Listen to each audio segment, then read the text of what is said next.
In this video, you will learn how to create a Binance Crypto Box red packet. By the end of this tutorial, you will be able to configure and share your own crypto box effectively. Begin by navigating to the Binance website. Once you are on the homepage, log into your account using your credentials. After successfully logging in, locate the Pay or Reward section within the main menu. Click on this section to proceed. Within the options presented, find the Crypto Box feature.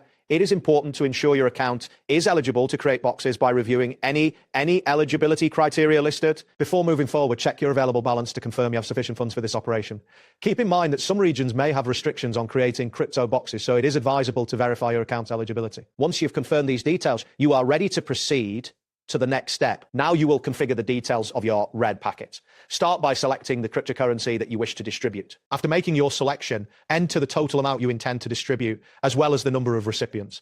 Next, you will need to choose the distribution type. You can select either random or equal distribution. Additionally, set the validity period for your crypto box carefully, as this will determine how long recipients have to claim their funds. It is essential to review the rules and details you have entered before finalizing your configuration. Ensure that the amounts and settings are correct to avoid any complications later. Once you are satisfied with the information provided, you can move on to the next step. Confirm all the details you have entered and complete any required security verification processes. After successfully verifying your identity, you will generate the crypto box. Once created, you will receive a code or link that you can share with your intended recipients. Keep an eye on the claim status to see if the funds have been redeemed. Remember that any unclaimed funds may return to your account after the expiry date, so it is wise to save records of this transaction for your reference. That wraps up today's guide. Thanks for watching, and catch you in the next tutorial.